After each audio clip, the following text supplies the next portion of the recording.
Doctor संपदाच्या बाबतीत काय म्हणाल? फार दुःखद होतं.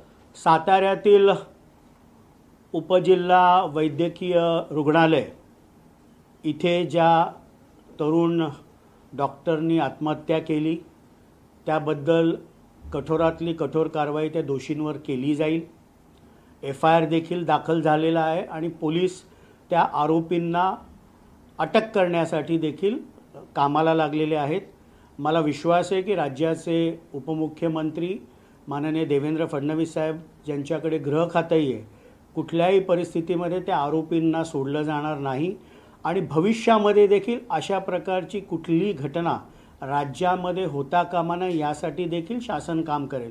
पण पहिली प्राथमिकता दोषींना अटक करून फास्ट ट्रॅकमध्ये ती कोर्ट केस चालली पाहिजे आणि दोषींना लवकरात लवकर शिक्षा देखील झाली पाहिजे ही राष्ट्रवादी काँग्रेस पक्षाची स्पष्ट भूमिका आहे. साहेब, आपण जर पाहिलं तर ज्या पद्धतीने महिला डॉक्टरने जे अत्याचार होते त्या संदर्भात त्यांनी DYSPला देखील पत्र लिहिलं होतं, परंतु कुठलीही कारवाई जी ती पोलिसांच्या वतीने करण्यात आली, त्यामुळे त्यांनी टोकाचं पाऊल उचलून जे आहे ते आत्महत्या केलेलं आहे. ह्याच्यामध्ये जो दोषी असेल मग तो कुठल्याही रँकचा असेल त्या कोणालाही सोडण्यात येणार नाही.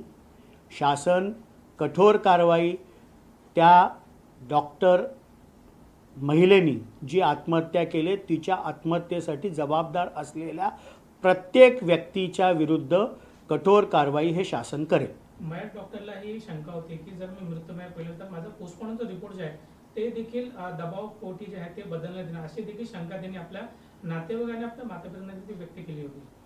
असं आहे ना की ह्या दुर्दैवी मृत्यूसाठी जे जबाबदार असतील त्यांच्यावर कडक कारवाई केली जाईल. तिला न्याय मिळण्यासाठी सर्वतोपरी प्रयत्न हे युती सरकार करेल.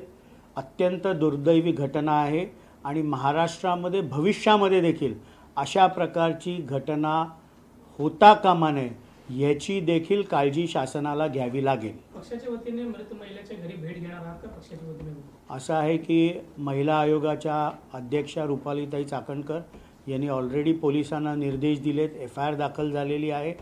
गृह खात्याचे राज्यमंत्री पंकज भुयार यांनी देखील आपलं वक्तव्य दिलेलं आहे की कुठल्याही दोषी माणसाला याच्यामध्ये सोडण्यात येणार नाही. त्यामुळे शासन स्तरावर जलद गतीने पावलंही उचलण्यात येत आहेत. मामला जो है सातारा से आ रहा है कि डॉक्टर संपदा जो यंग डॉक्टर, बिल्कुल अच्छी डॉक्टर को जिस तरह से आत्महत्या करनी पड़ी, जिन स्थितियों में करनी पड़ी, जो आरोप उन्होंने लगाए, जिनके नाम लिए, बहुत गंभीर सवाल उठता है सरकार के पूरे एडमिनिस्ट्रेशन पर, पुलिस खाते पर. जो सतारा में उपजिला केंद्र में एक डॉक्टर ने जो आत्महत्या कर ली, बहुत ही दुखद भरी घटना है. कहीं पर भी अगर राज्य में ऐसी घटना होती है तो ये राज्य के लिए अच्छा नहीं और सरकार ने इस विषय को गंभीरता से लेते हुए FIR भी दर्ज हो चुकी है और जो 2 पुलिसकर्मी इसके लिए जिम्मेदार थे उनको अरेस्ट करने के लिए भी पुलिस की टीम रवाना हो चुकी है. मुझे विश्वास है कि राज्य के मुख्यमंत्री माननीय देवेंद्र फडणवीस जी जो गृह मंत्रालय का भी उनके पास है, एक कड़ी कार्रवाई की जाएगी और zero tolerance against any atrocities against woman ये शासन की स्पष्ट भूमिका है. कठोर से कठोर कार्रवाई उन दोषियों पे की जाए और भविष्य में ऐसी घटना न हो इसके लिए भी शासन को सतर्क रहने की आवश्यकता है. इसके अलावा पीयूष पांडे वाले कौन? सर, पीयूष पांडे जो एडवर्टाइजिंग इंडस्ट्री के बहुत बड़े नाम हैं, वो आज उनका निधन हो गया. काफ़ी बड़ी एडवर्टाइजमेंट अपनी क्रिएटिविटी वो अपने टेलीविजन के माध्यम से जताते आए थे, क्या कहेंगे? पीयूष पांडे जी एडवर्टाइजिंग के जगत का एक बहुत बड़ा नाम था. उनके जो दुखद मृत्यु हो गई है, राष्ट्रवादी कांग्रेस पार्टी की ओर से उन्हें श्रद्धांजलि अर्पित करता हूं. चाहे फेविकॉल की ऐड हो, चाहे कैडबरी की ऐड हो, चाहे इस देश के लोकप्रिय पंतप्रधान नरेंद्र मोदी जी के जो 2014 में चुनाव हुआ था, अब की बार मोदी सरकार, ये घोषणा हो. अनेक ऐसे काम पीयूष पांडे जी ने की है और उनके जाने से पूरे भारत के एडवर्टाइजिंग इंडस्ट्री ही नहीं पर एक अच्छा व्यक्ति हमने खोया है। राष्ट्रवादी कांग्रेस पार्टी की ओर से उन्हें मैं भावपूर्ण श्रद्धांजलि अर्पित करता हूँ।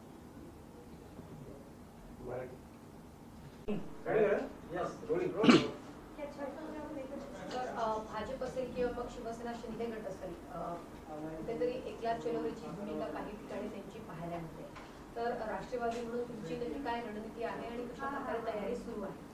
असं आहे की माननीय मुख्यमंत्री देवेंद्र फडणवीस साहेबांनी हे स्पष्ट केले की मुंबई महानगरपालिकेमध्ये महायुती म्हणून आम्ही लढू। बाकी ठिकाणी जिथे जिथे महायुती म्हणून लढणं शक्य असेल तिथे महायुती म्हणून लढू। महायुती समजा होऊ शकली नाही आणि वेगवेगळं लढायला लागलं तरी महायुतीच्या घटक पक्षांनी एकमेकांवर टीका करू नये अशा प्रकारचे निर्देश हे माननीय मुख्यमंत्र्यांनी दिलेत। शेवटी निवडणुकांमध्ये प्रत्येक राजकीय पक्षाला आपण आपली ताकद वाढवावी हे वाटतं। महायुतीमध्ये लढण्याची मानसिकता राष्ट्रवादी काँग्रेस पक्षाची आहे, पण जिथे महायुती शक्य होणार नाही तिथे एकटं देखील लढण्याची ताकद राष्ट्रवादी काँग्रेस पार्टी ठेवते। आत्ता निवडणुकांच्या तारखा म्हणजे महानगरपालिकांच्या प्रभाग रचनेचं आरक्षण देखील निघालेलं नाही।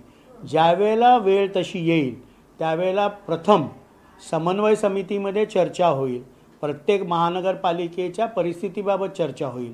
त्या समन्वय समितीमध्ये राष्ट्रवादी काँग्रेस पक्षाचे प्रांताध्यक्ष सुनील तटकरे साहेब असतात, त्याचप्रमाणे वरिष्ठ नेते हसन मुश्रीफ साहेब असतात, शिवसेनेकडनं मंत्री उदय सामंतजी आणि मंत्री शंभूराज देसाई साहेब असतात आणि भारतीय जनता पार्टीकडनं वरिष्ठ मंत्री व पूर्व प्रदेशाध्यक्ष चंद्रशेखर बावनकुळेजी असतात आणि आत्ताचे प्रांताध्यक्ष रवींद्रजी चव्हाण साहेब असतात।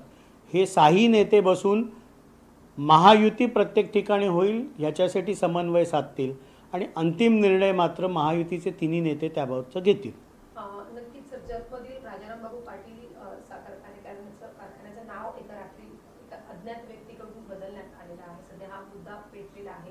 काही दिवसांपूर्वीच गोपीचंद पडळकर यांनी इशारा दिलेला होता की दुराडा या कारखान्याचा आम्ही पेटू देणार नाही असं त्यांनी म्हटलेलं होतं आणि त्यानंतर अशा प्रकारे नाव बदलण्यात आलेलं आहे। कसं पाहताय? असं आहे की ज्या पद्धतीची वक्तव्य ही भारतीय जनता पार्टीचे जतचे आमदार गोपीचंद पडळकर, राष्ट्रवादी काँग्रेस पार्टी शरदचंद्र पवार गटाचे नेते पूर्व प्रांताध्यक्ष जयंत पाटील साहेबांबद्दल देत आहेत हे महाराष्ट्राच्या संस्कृतीला धरून नाही आणि काल जो प्रकार नाव बदलण्याचं जे काय घडलं आहे हे देखील दुर्दैवी आहे। राजकीय विरोध असू शकतो पण एखाद्या व्यक्तीबद्दल खालच्या पातळीची वक्तव्य करणं ही महाराष्ट्राची संस्कृती नाही। महाराष्ट्रामध्ये नेहमी सुसंस्कृत राजकारण झालेलं आहे आणि त्याला न शोभणारी वक्तव्य कोणीच करू नये। नक्कीच कुठेतरी पुण्यामध्ये ज्या पद्धतीने जैन बोर्डिंगचा विषय जो आहे तो पेटलेला आहे, असा संशय सध्या विरोधक व्यक्त करतात की धंगेकरांच्या मागे कुठेतरी फडणवीसांचा हात आहे का? कारण की ते थेट म्हणतात की भाजपच्या नेत्यांनी मला येऊन सांगावं की मी कुठे काही चुकीचं बोलतोय का, मी पुणेकरांच्या सोबत आहे, महायुती म्हणून जरी मी सोबत असलो तरी पुणेकरांसाठी मी कधीही लढायला तयार आहे। त्यामुळे फडणवीसांचा पाठिंबा आहे का असा एक सवाल सध्या विरोधक उपस्थित करतात। तुमचं यावर काय मत?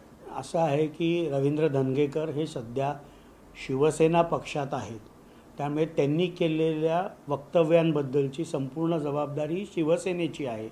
महायुतीचं वातावरण पुण्यामध्ये बिघडू नये याची जबाबदारी महायुतीतल्या ह्या दोन्ही पक्षांनी घेतली पाहिजे। साहेब, आपण जर पाहिलं तर इस्लामपूर याचं नाव बदलून ईश्वरपूर केलेलं आहे। गोपीचंद पडळकर यांनी हे स्वागत केलेलं आहे की केंद्राने ज्या पद्धतीने इस्लामपूरचं नाव बदलून ईश्वरपूर केलेलं आहे।